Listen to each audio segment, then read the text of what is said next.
Hey, welcome back to the channel. I'm Mickael. And I'm Sophie. Before we start today, I want to ask you something, and I want you to really think about it. Have you ever been through something really hard, maybe a difficult job, a broken relationship, a big failure that made you want to give up? And later, months or years after, you looked back and thought, wow, how did I even survive that? Oh, absolutely. I've had moments like that. Moments where I honestly surprised myself, where I looked back and thought, That feeling, that surprise, it's not an accident. It's actually a sign that you are stronger than you realize. And that's exactly what we're talking about today. 10 signs your English is better than you think. I love this topic already. This isn't about being a superhero. It's not about being perfect or never struggling. It's about the small, quiet strength that real learners have every single day, even when they don't notice it. And that's the key word, right? Quiet. Because so much of this strength doesn't look impressive from the outside. Nobody claps for you when you handle frustration well. Nobody gives you a medal for not comparing yourself to others. Exactly. It's invisible, but it's real. And by the end of this video, I hope you'll look at yourself differently. I hope you'll stop and think, wait a second, maybe I am doing better than I thought. So stay with us until the end because we saved something special for the last sign, something that might surprise you.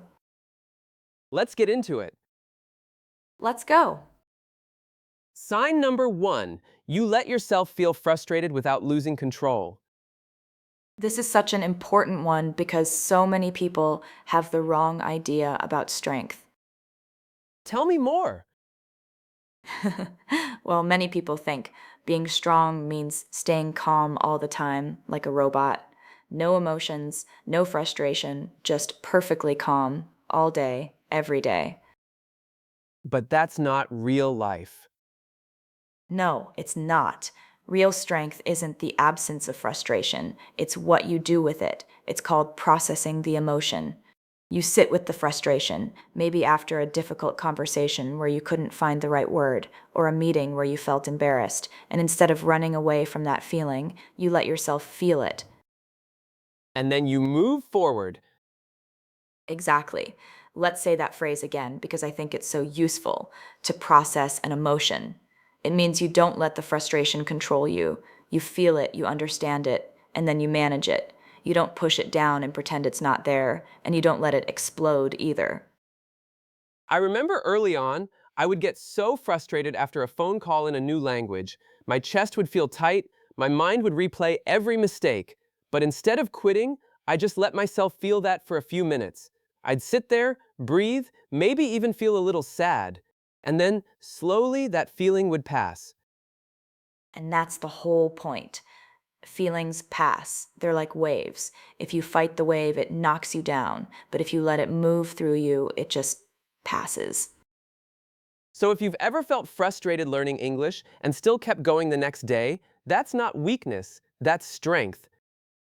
I want to add one more thing here because I think it's easy to misunderstand this sign. Some people here let yourself feel frustrated and think it means complaining forever or staying stuck in that negative feeling.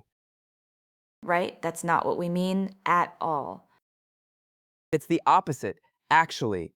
The people who suppress frustration, who pretend everything is fine when it isn't, they're the ones who often burn out the fastest because the emotion doesn't disappear just because you ignore it. It just goes underground and it comes back later, usually stronger. It's like pushing a beach ball underwater. You can hold it down for a while, but eventually your arms get tired and it shoots back up even harder than before. That's such a good image. So instead of pushing the ball under, you let it float. You acknowledge it. Okay, I'm frustrated right now. That conversation was hard. I felt embarrassed. Once you say it, once you name it, it usually loses some of its power over you.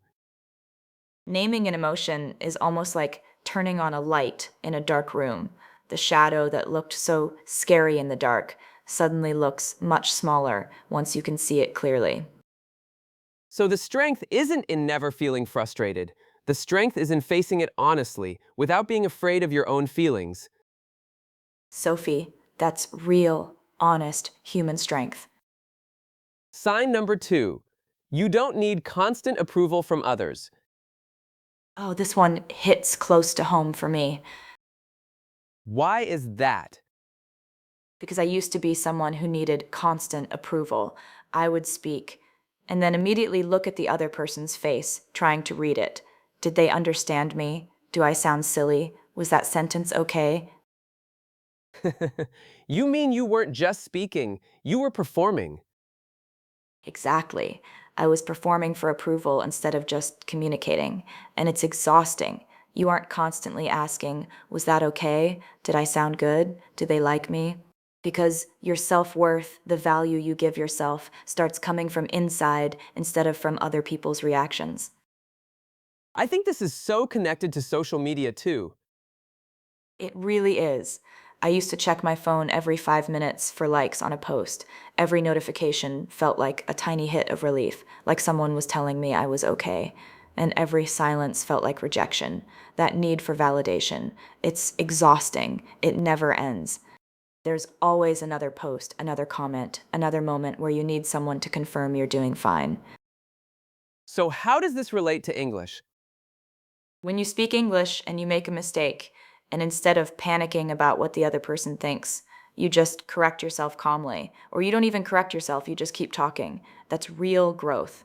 Being able to speak and then just move on with your day without replaying the conversation 10 times in your head, that is real strength. I love that. Approval from others is nice, but it can't be the foundation of your confidence. No, your confidence has to come from inside you. It has to be something you carry with you, not something you borrow from someone else's opinion. You know, I think there's a simple test for this. Ask yourself, if nobody praised me today, would I still feel okay about my effort? If the answer is yes, that's a sign your confidence is coming from inside. And if the answer is no, that's okay too. It just means you're still building that inner foundation. It's a process, not a switch you flip overnight. I think many learners are afraid of this idea at first because approval feels good. It feels safe. When someone says, "Great job," there's a little rush of happiness. There's nothing wrong with enjoying praise. The problem only starts when you need it, when your entire mood depends on whether someone noticed you or complimented you. That's when it becomes a trap instead of a gift. So the goal isn't to stop caring what people think completely. It's to make sure your own opinion of yourself matters more than anyone else's. Exactly. Your own quiet voice saying, I tried, and that's enough for today, should be louder than any outside voice. Sign number 3. You can sit with uncertainty and still move forward. This one is so relevant for anyone learning something new. Um, Explain what you mean by uncertainty here. you might not have all the answers. You might not know the perfect grammar rule or the exact word you need, but you aren't paralyzed by the fear of making a mistake. You speak anyway. You try anyway. That's such an important distinction because so many people wait. They wait until they feel ready, until they know enough, until they're certain they won't make a mistake. And that waiting is often just fear wearing a polite name. People say, I'm just preparing more, or I just need a little more practice before I speak. But really, underneath, it's fear fear of judgment, fear of failure, fear of looking foolish. So, what do mentally strong learners do differently? They take the imperfect step anyway, the uncertain step. They don't wait for the fear to disappear completely, because honestly, it never fully disappears. They just walk forward while feeling a little scared. They value progress over perfection. Progress over perfection. I think that phrase alone could change someone's entire journey. It really can, because perfection is a moving target. It doesn't exist. There will always be another word you don't know, another grammar rule you haven't mastered, but progress, that's real. That's something you can see day by day, even if it's small.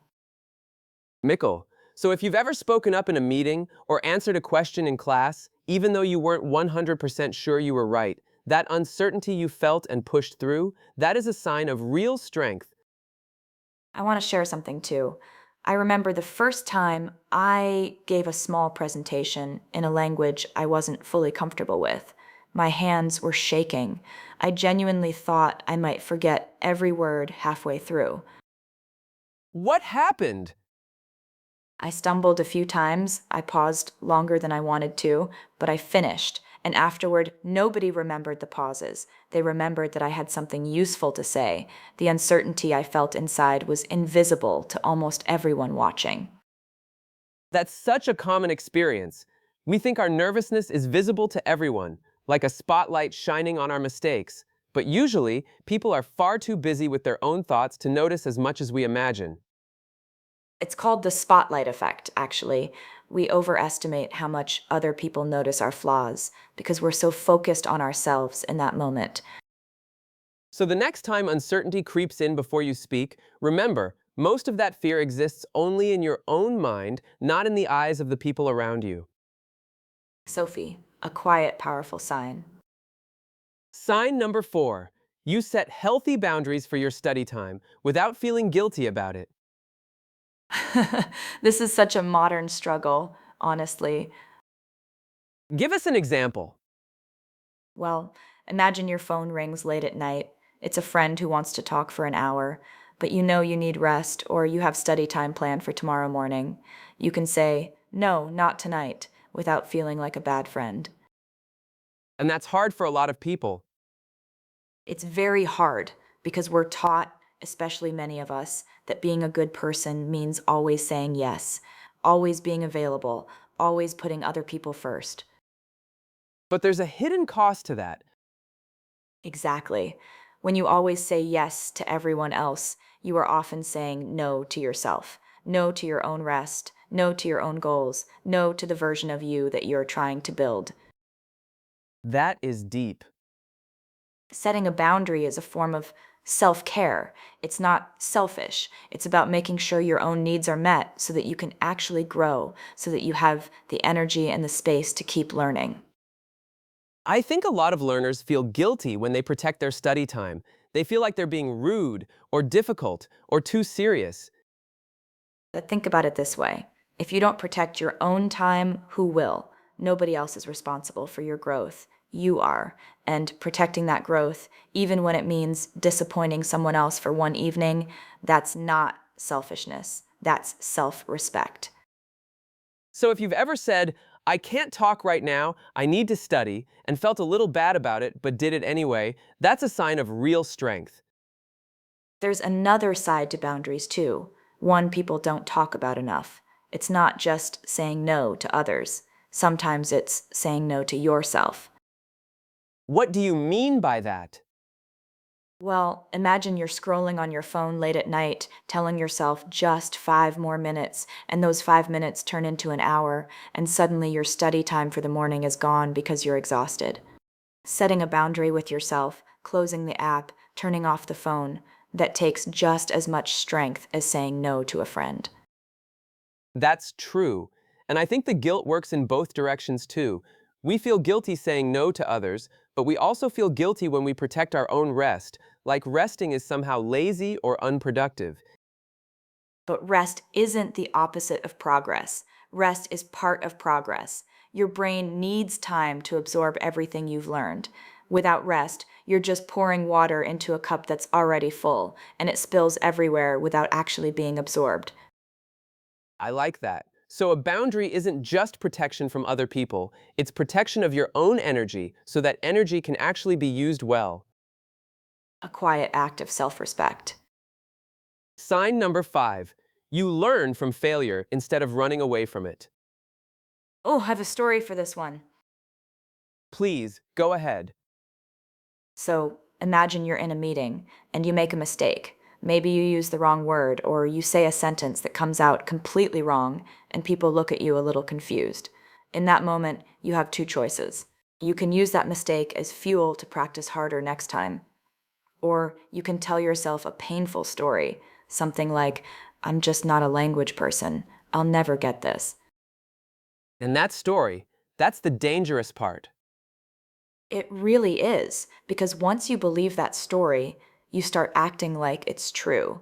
You avoid speaking, you avoid situations where you might make mistakes, and slowly you stop growing altogether.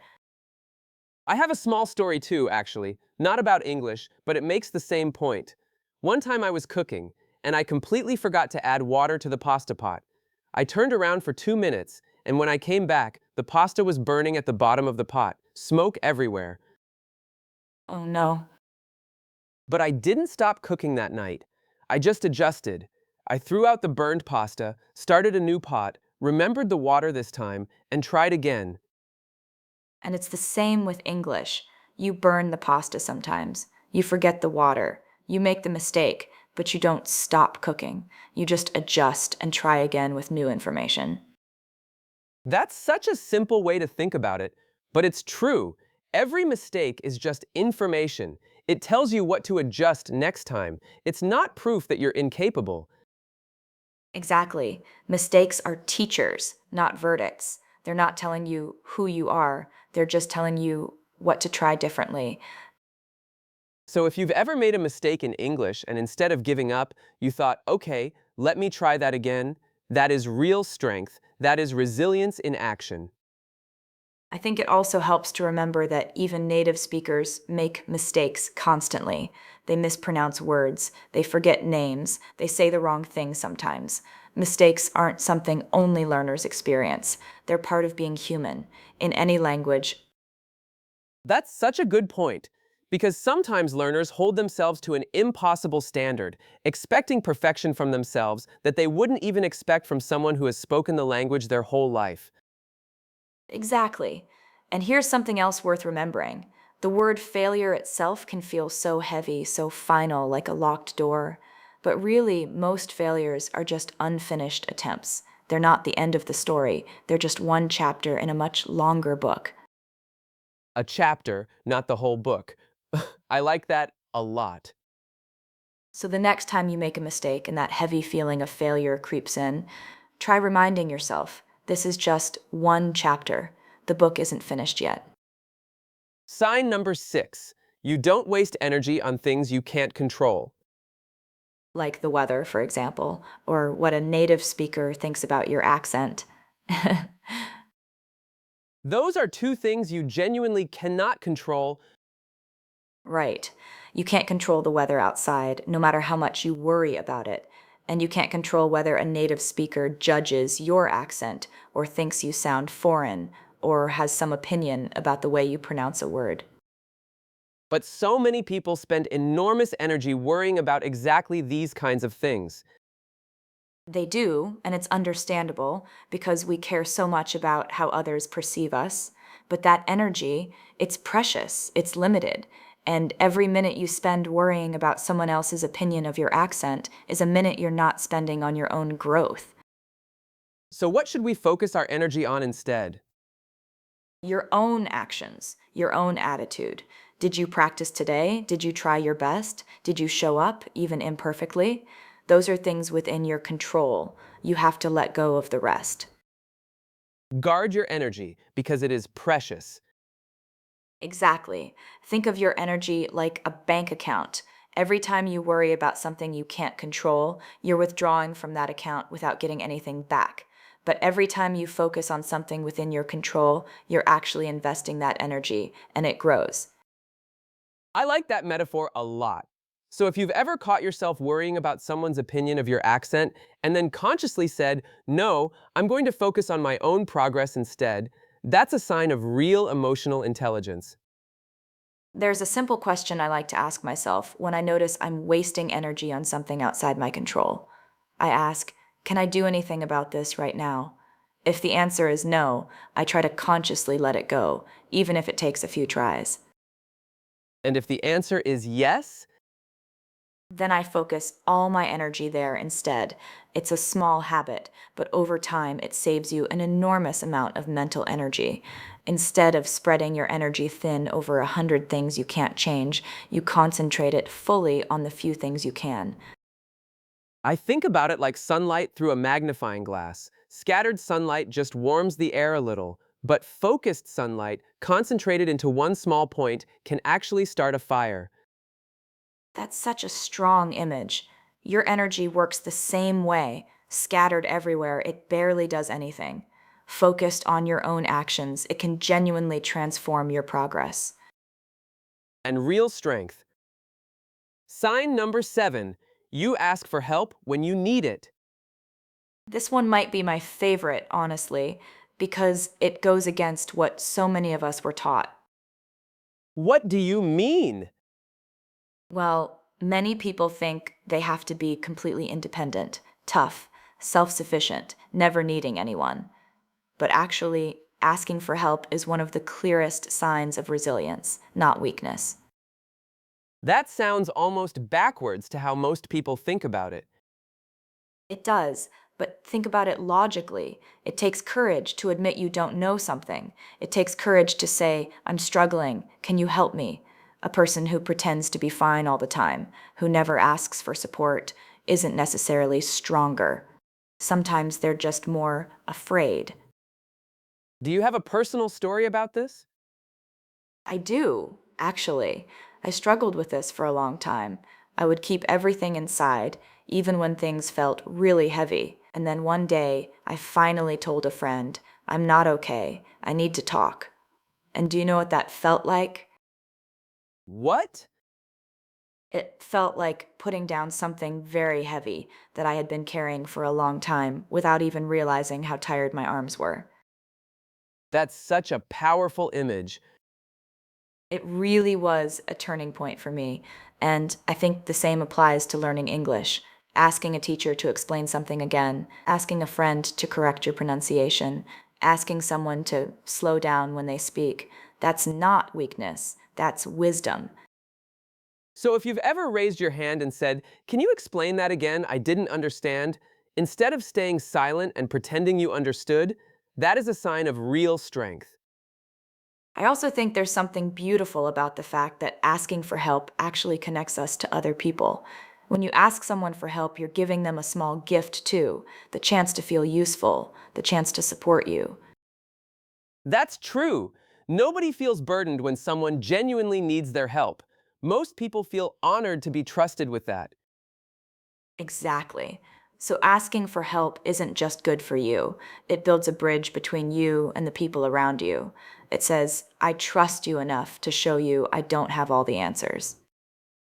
And that vulnerability, showing you're not perfect, is often what makes people feel closer to you, not further away.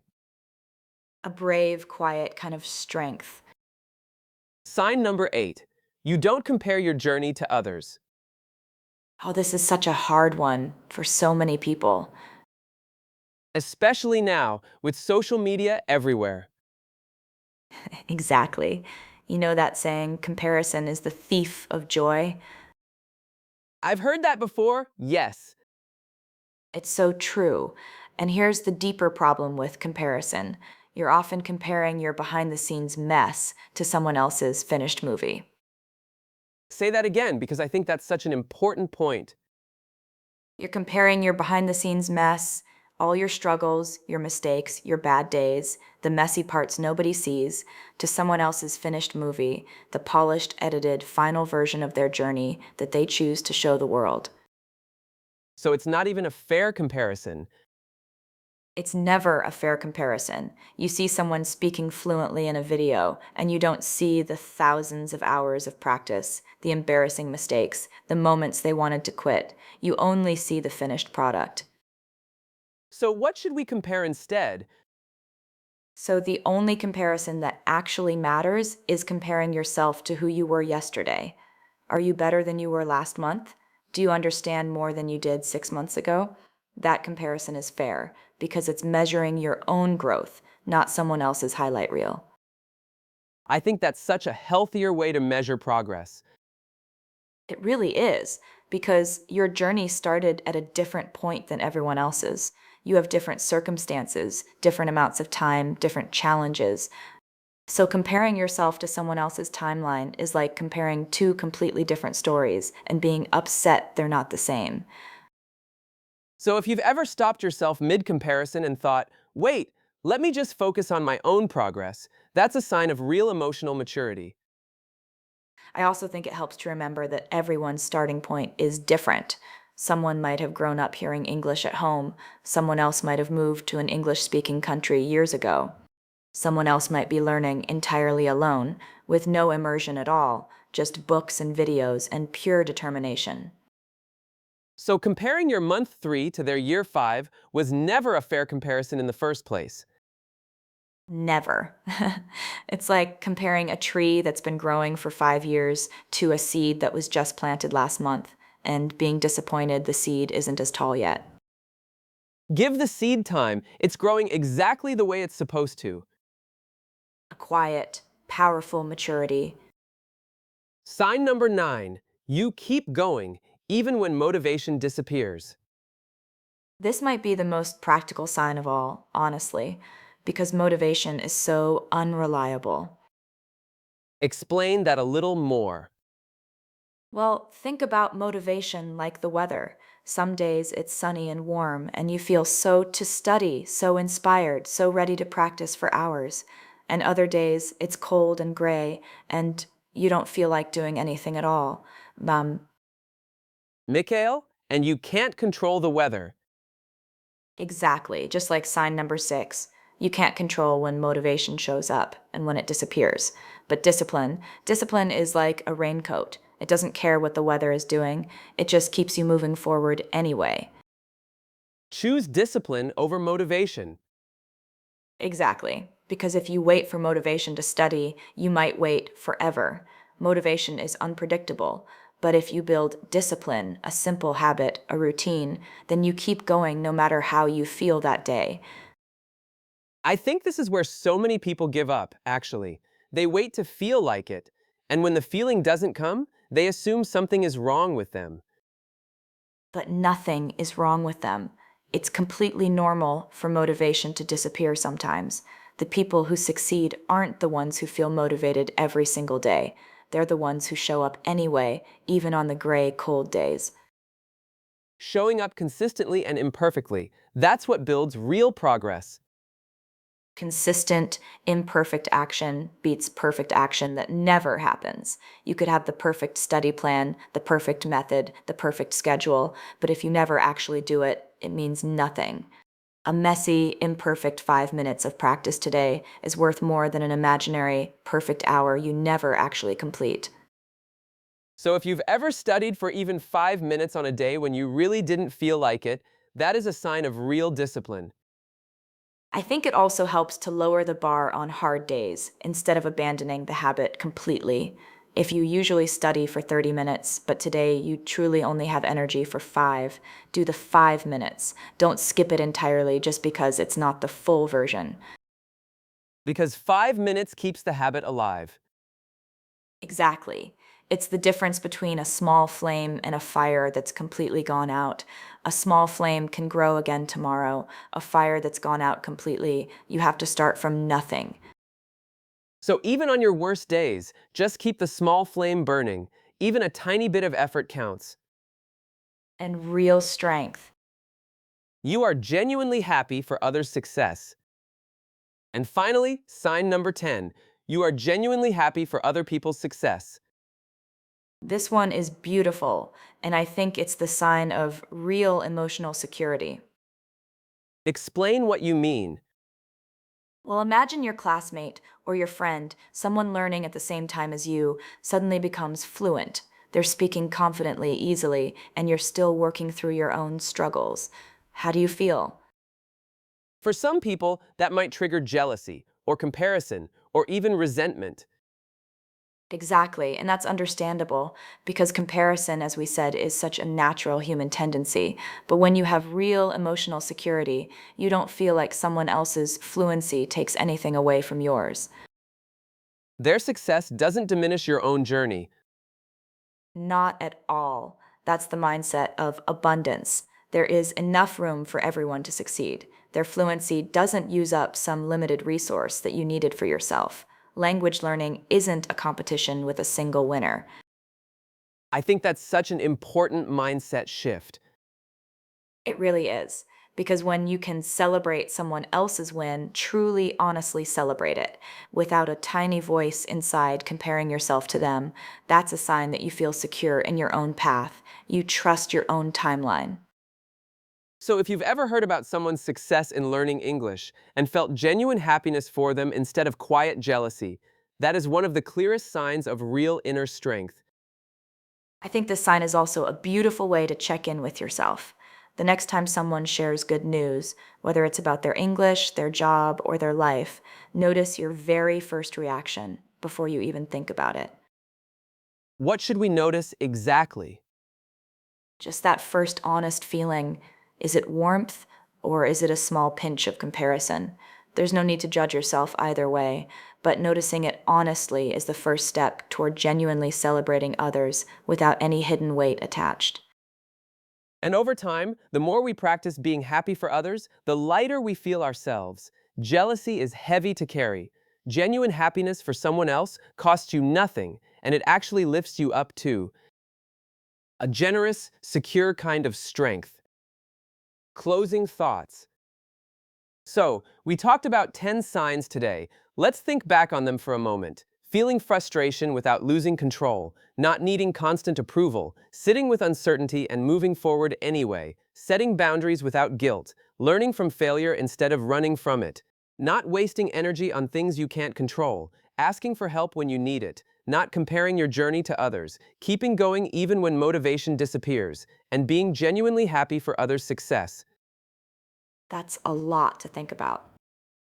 It really is. But remember, mental strength is a practice, not a destination. You don't wake up one day and become permanently strong forever. It's something you build, moment by moment, choice by choice. And if you recognized even two or three of these signs in yourself while watching this video, that is meaningful, that matters. You don't need all 10 to be a strong learner. You just need to keep noticing your own growth. I think so many of us are much harder on ourselves than we need to be. We focus on what we don't know, the mistakes we made, the fluency we don't have yet. But we forget to notice the quiet strength we've already built along the way.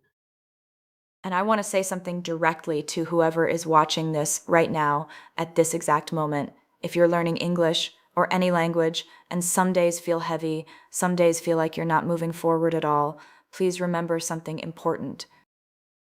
What's that? The fact that you're still here, still trying, still watching videos like this one to grow, that already puts you ahead of the person who gave up. Progress isn't always visible day to day. Sometimes it's like a plant growing underground, where you can't see any change on the surface, but underneath, the roots are getting stronger every single day.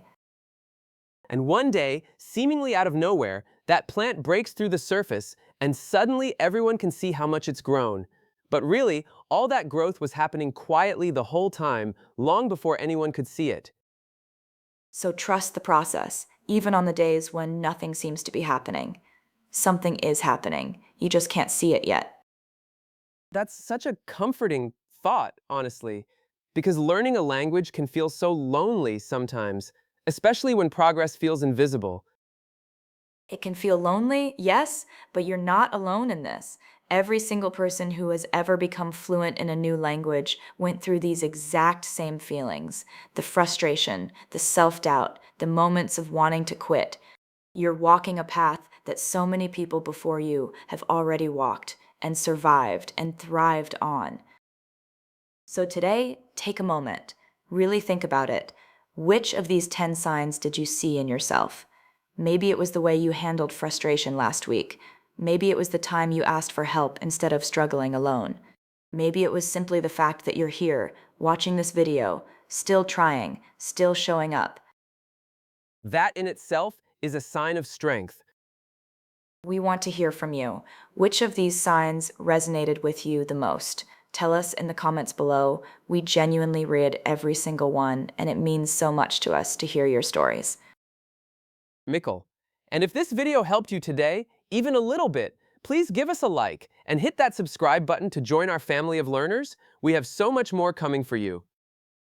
Keep going, keep learning, and remember, you are stronger than you think. You really are.